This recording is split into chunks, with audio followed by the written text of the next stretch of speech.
In Sudan, the fighting between the army and rival paramilitaries has flared on the second day of a supposed three-day truce. There are growing fears of a humanitarian crisis and a prolonged conflict which would further destabilize an already volatile region. When fighting broke out in Sudan's capital Khartoum in mid-April, it sent shockwaves around the world. Sudan is a vast country in a volatile region. What happens here has implications for the whole of Northeast Africa and beyond. Sudan is surrounded by 7 countries. All have seen unrest, wars or revolutions in recent years. Nearly all are still mired in their own internal conflicts. The UN Secretary-General has warned the entire region could be further destabilized. Hundreds of thousands of Sudanese refugees could now descend on some of those countries too. So who are the biggest regional players seeking to influence events on the ground?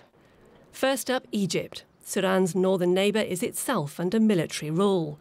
It has deep ties to Sudan's army, commanded by General Abdel Fattah Burhan, one of the 2 sides in this war. This is Burhan meeting Egypt's President al-Sisi late last year. But Egypt's position is difficult. It depends heavily on investment from the United Arab Emirates, the next regional heavyweight. And the Emirates are known to support the other side in this war, Sudan's Rapid Support Forces, or RSF, led by General Mohamed Hamdan Dagalo, better known as Hemedti. Supporters of Sudan's army accuse the UAE of interfering in their country's affairs, although it's only one of a number of players. Besides Egypt and the United Arab Emirates, powerful Saudi Arabia has also sought to shape events inside Sudan. The Saudis have links to both sides, which could make them very influential. They helped broker the latest humanitarian truce together with the United States. The US is one of several international players. Washington has tried to shift Sudan to a democracy and temper Russia's influence.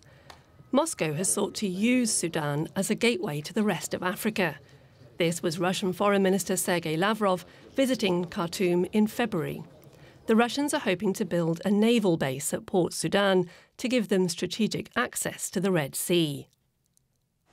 The Russian mercenary group Wagner, that's been so prominent in the Ukraine war, has been active in Sudan for years. It's accused of smuggling gold out of Sudan. Wagner's leader, Yevgeny Prigozhin, denies having fighters in Sudan. But unconfirmed reports say Wagner is supplying weapons to RSF. The UN has urged all Security Council members to use their influence in Sudan to pull both sides back from the brink. And for now, most players appear focused on doing just that. But if the conflict drags on, that could change, as various countries compete for influence in this important and volatile region. For more on this, let's cross over to Matt Nasheed. He's a journalist who's been covering the conflict in Sudan from neighbouring Egypt and joins us now from there. Now, which of the countries that we just heard about could have the biggest impact in negotiating a sustainable end to the fighting in Sudan? Listen, I think it's going to take all of them. It's going to take a coordinated effort, but I think that the head of the snake in terms of speaking to people could potentially be the Saudis.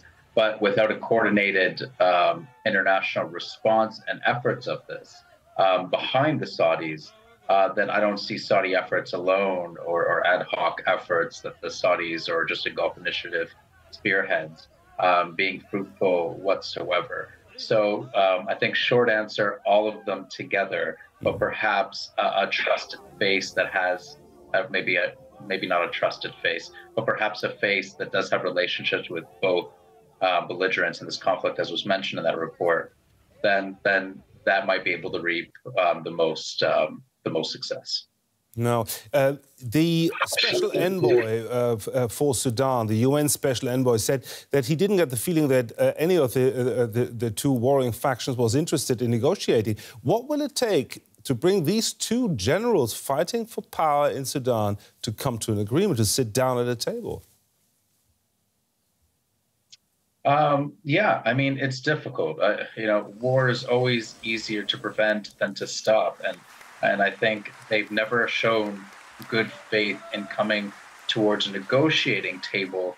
And they've usually often used negotiations predating the conflict, the armed conflict, and now within the armed conflict, in order to further covet particular strategic goals. Before they were political, now they could be military.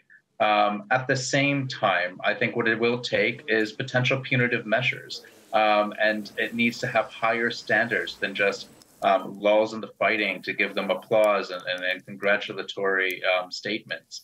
It needs to be a coordinated effort that branches from all of the countries you mentioned in the report.